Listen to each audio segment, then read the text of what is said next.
कहानी के starting scene में हमें एक रेस्टोरेंट में 4 दोस्तों को बैठा हुआ दिखाया जाता है। उनके ग्रुप में 3 लड़के और एक लड़की थी। उन्हीं में से एक लड़के का नाम माइक था। चारों आपस में बातें कर रहे होते हैं कि हैलोवीन आने वाला है, तो क्यों ना हम लोगों को टॉर्चर करें। माइक अपने दोस्तों से कहता है कि मैं हमेशा की तरह जैकब को बुली करने वाला हूँ, उसे टॉर्चर करूंगा। यानी जैकब बहुत अच्छा सीधा साधा लड़का था जिसको हर साल माइक उसे तंग किया करता था। उनकी इस प्लान को सुनकर उनको फीमेल फ्रेंड उन्हें मना करते हुए कहती है कि तुम लोग ऐसे किसी को बेवजह परेशान नहीं कर सकते, और जैकब का आखिर क्या कसूर है जिसे तुम लोग हर साल सताते हो। तब माइक कहता है कि तुम्हारे सवाल में ही तुम्हारा जवाब है, हम सभी उसे हर साल सताते हैं और ये हमारी अब आदत जो बन चुकी है। तुम्हें क्या पता कि उसे टॉर्चर करने में कितना मजा आता है। उनकी फीमेल फ्रेंड अपने बेस्ट फ्रेंड को भी मना करती है कि ऐसा तुम नहीं करना, लेकिन जब उसकी बात को नहीं मानता तब वो वहाँ से उठकर चली जाती है। खाना खाने के बाद जब सभी रेस्टोरेंट के मैनेजर के पास बिल पे करने के लिए जाते हैं, तब मैनेजर उनसे पूछने लगता है कि हैलोवीन आ रही है, तुम लोगों के क्या प्लान्स हैं। तब माइक उससे कहता है कि हम एक लड़के को बहुत ही बुरी तरह से टॉर्चर करने वाले हैं जिसमें हमें बहुत ज्यादा मजा आने वाला है। तब मैनेजर उन सभी दोस्तों से कहता है कि चलो मैं जानना चाहता हूँ कि तुम सभी कैसे उसे टॉर्चर करने वाले हो। माइक कहता है कि नहीं, ये मेरी और मेरे दोस्तों का प्लान है, लेकिन मैनेजर काफी रिक्वेस्ट करने लग जाता है, इसीलिए वो उसे अपने साथ ले जाते हैं जैकब को टॉर्चर करने के लिए। जैकब एक ऐसा लड़का था जिसका दिमाग सही से काम भी नहीं करता था और ना वो ज्यादा कुछ सोच पाता था। उसे कैंडी खाना बहुत ज्यादा पसंद था, जिसे वो उसे एक पंपकिन बास्केट में लिए फिरता था। अब वो एक फेस्टिवल की तरफ जाता है। दरअसल वो यहाँ पर एक वर्कर के तौर पर आया था। उस फेस्टिवल का ओनर उससे कहता है कि तुम अपने काम को सही से निभाना, पूरे लगन से काम करना, और याद रहे ऐसी कोई भी हरकतें ना करना जिससे तुम्हारी और मेरी बेइज्जती हो, इंसल्ट हो। तब ओनर उससे कहता है कि शो शुरू होने ही वाला है, तुम जाकर अपनी तैयारी कर लो। लेकिन जैकब जैसे ही बाहर आता है तो उसके सामने माइक के साथ उसके सभी दोस्त खड़े होते हैं जो कि उसे तंग करना स्टार्ट कर देते हैं। लेकिन जैकब यह सब बर्दाश्त करके एकदम से तंग हो चुका था। वो खुद को डिफेंस में माइक को धक्का दे देता है ताकि उसे कुछ ना कहें। लेकिन अब माइक को और ज्यादा गुस्सा आ जाता है और वो उसे काफी बुरी तरह से मारने लगता है। उसके सभी साथी मिलकर उसे मार रहे थे। अब जैकब को ज्यादा मार देने की वजह से वो वहीं पर अपना दम तोड़ देता है। वहीं पर छुपकर माइक की फीमेल फ्रेंड भी देख रही थी, जिसे देखकर वो काफी ज्यादा नर्वस हो जाती है कि ये लोग आखिर कैसे किसी की जान ले सकते हैं। जिसके बाद जब माइक के दोस्त घर जाते हैं तब उन्हें इस बात का कोई भी रिग्रेट नहीं होता कि हमने किसी की जान ले ली है, बल्कि वो कहते हैं कि जैकब की ही गलती थी। हम हर साल उसे टॉर्चर करते थे और वो हमारा टॉर्चर बर्दाश्त कर लेता था, लेकिन इस बार उसने खुद को प्रोटेक्ट करने के चक्कर में मुझे धक्का दिया, तो क्या मुझे गुस्सा नहीं आता। मतलब को ये बहुत ज्यादा जालिम थे सभी। दूसरी तरफ हम देखते हैं कि माइक की वही फीमेल फ्रेंड बहुत बुरा फील कर रही होती है जैकब को लेकर। फेस्टिवल का ओनर को जब पता चलता है कि जैकब को किसी ने जान से मार दिया है, तब उसे बहुत गुस्सा आता है कि आखिर मेरे वर्कर को मारकर कैसे जा सकता है। फेस्टिवल का ओनर दिल का अच्छा इंसान था। वो जैकब की बॉडी को उठाकर अंदर लेकर आता है और उसके फेस पर अजीब तरह का मास्क पहनाता है,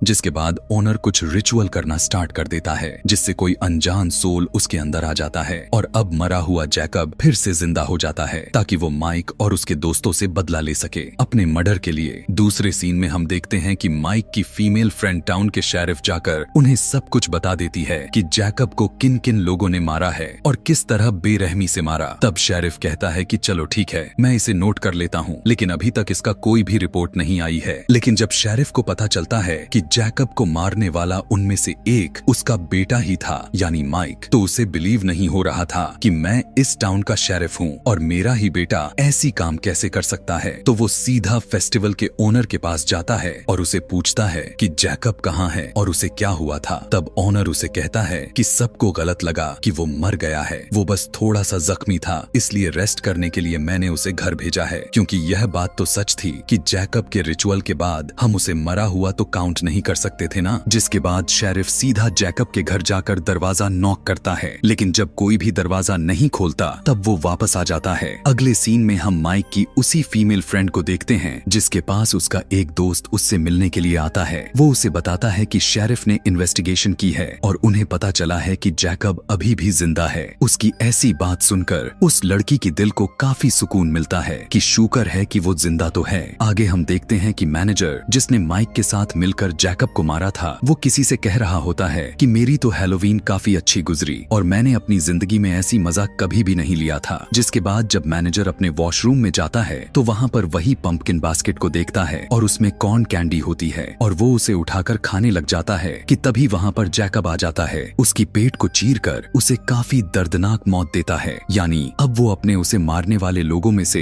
एक को तो खत्म कर ही दिया था। कुछ देर के बाद उस जगह पर शेरिफ भी आ जाता है और वहाँ की इन्वेस्टिगेशन करना शुरू करता है कि आखिर इसे किसने मारा। वो देखता है कि हर तरफ कैंडी कॉर्न पड़ी हुई थी। शेरिफ को पता चलता है कि उस रात जैकब को टॉर्चर करने वालों में से ये मैनेजर भी था। तब उसे थोड़ा थोड़ा जैकब पर शक होने लग गया था। वहाँ माइक की वो फीमेल फ्रेंड भी थी जो कि अपने बेस्ट फ्रेंड के साथ आई थी। तब शेरिफ उन सबको बताता है जो कि जाकर वे दोनों अपने सभी दोस्तों को बताते हैं। माइक सभी से कहता है कि ये तो हो ही नहीं सकता, बिल्कुल भी पॉसिबल ही नहीं है कि जैकब किसी का मर्डर कर सके। उसमें इतनी हिम्मत कहाँ से आई? उसमें अगर इतनी ही हिम्मत होती तो खुद को बचा ना लेता। मैं तो नहीं मानता कि जैकब ने ही उस मैनेजर की मर्डर किया होगा। हो सकता है कि उसकी किसी दुश्मन ने उसका मर्डर किया हो। उसकी बात सुनकर सभी ऐसा ही सोचने लगते हैं कि हाँ हो सकता है। लेकिन जैसे ही वे सभी माइक के घर से चले जाते हैं तब उसे उसके अपने घर में अजीबो गरीब हरकतें होना शुरू हो जाता है। आगे जाकर उसे वही पंपकिन बास्केट दिखाई देती है। वो बहुत ही हैरान हो जाता है कि ये यहाँ पर कैसे आ गई और उसी हैरानी के साथ जैकब उस पर अचानक से अटैक कर देता है।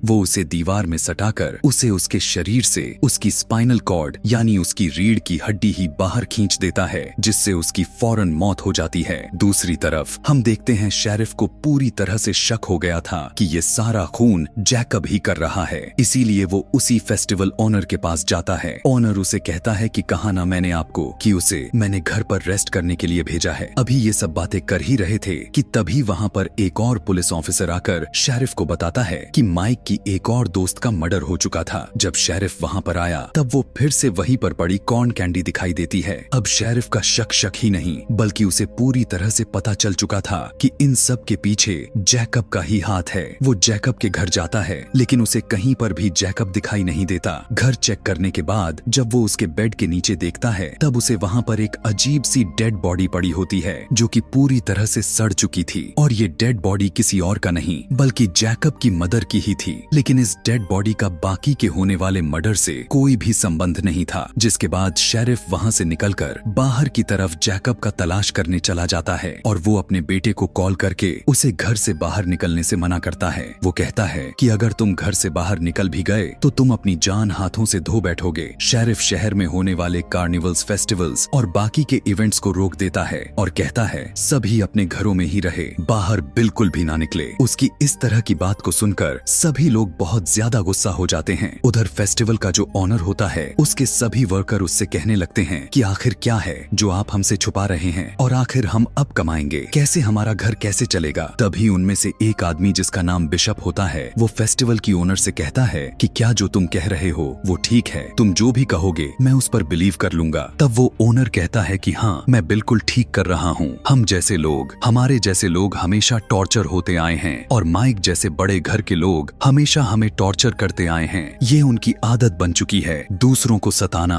और उनका दिल दुखाना। असल में माइक के साथी को जैकब ने ही मारा है। मैंने तो बस उसे जिंदा किया कि वो अपने मर्डर का बदला ले सके। तो अब तुम ही सब बताओ कि क्या यह गलत है। अब ऑनर जैकब की पूरी सच्चाई अपने सभी स्टाफ मेंबर के सामने ला चुका था। इसीलिए सभी अपने ओनर पर बिलीव कर लेते हैं और सभी एग्री भी हो जाते हैं कि हम ओनर का साथ देंगे क्योंकि ये सच कह रहा है। टॉर्चर करने वाले के खिलाफ उनके अगेंस्ट कोई ना कोई तो स्टेप तो लेना ही पड़ेगा। फिर हम देखते हैं कि माइक की फीमेल फ्रेंड और उसके दोस्त एक जगह पर थे। वो लड़की जब कुछ टाइम के लिए अंदर जाती है और जब बाहर आकर उसने देखा कि उसकी दोस्त की डेड बॉडी जमीन पर पड़ी हुई है, उसे बिल्कुल भी समझ में नहीं आता कि ये क्या हो गया कि तभी जैकब भी वहां पर आ जाता है और उसकी जुबान को खींचकर बाहर कर देता है, जिसकी वजह से वो भी मर जाती है। शेरिफ भी अब वहां पर आ गया था जहां पर उन दोनों की मर्डर हुई थी, यह चेक करने के लिए कि क्या वो लोग ठीक हैं। पर जब वो अंदर जाता है तो वो देखता है कि वहां पर तो उन दोनों की डेड बॉडीज पड़ी हुई हैं। अब उसे लगने लगता है कि इस बार किसकी बारी है। तब वो फौरन अपने बेटे को कॉल करता है और कहता है कि देखो तुम्हारे सभी दोस्त मारे जा चुके हैं, मेरी बात मानो तो तुम मेरे घर के अंदर ही रहना, बाहर बिल्कुल भी नहीं निकलना क्योंकि जैकब अब तुम्हें मारने वाला है। अपनी डैड की बात सुनकर माइक को गुस्सा आ जाता है, इसीलिए वो अपने घर से निकलकर उस फेस्टिवल यानी ऑनर के पास जाता है ताकि वो उससे पूछ सके कि आखिर यह सब क्या हो रहा है। लेकिन तभी उस ओनर का एक आदमी उसे मारकर बेहोश कर देता है। शेरिफ जब अपने घर आया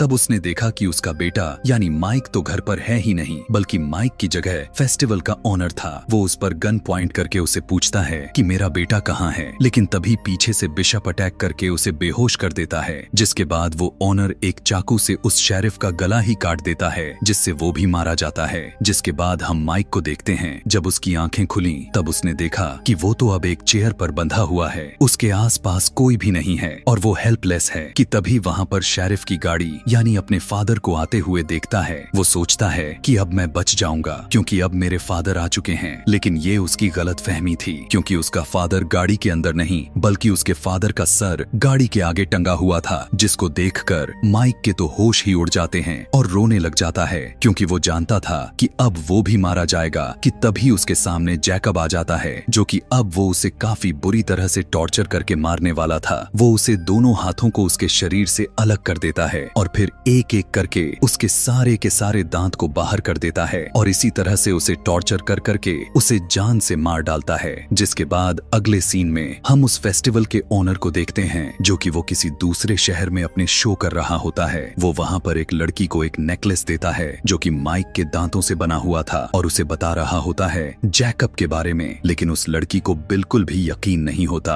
वो कहती है कि आखिर वो कैसे जिंदा हो सकता है और कैसे सभी को मार सकता है। तब ऑनर उससे कहता है कि कुछ लोग मासूम लोगों की बिना वजह जान ले लेते हैं, उनको सबक सिखाने के लिए जैकब को जिंदा किया गया है। अब इस कहानी के लास्ट सीन में हम जैकब को अपने घर में वही मास्क पहने बैठा हुआ देखते हैं और वो अपनी पसंदीदा कॉर्न कैंडी बड़ी मजे से खा रहा था। और इसी के साथ यह कहानी यहीं पर खत्म हो जाती है। ऐसे ही और मूवी एक्सप्लेनेशन वीडियोस देखने के लिए वीडियो को लाइक और कमेंट में नेक्स्ट लिखना ना भूलें। Thanks for watching.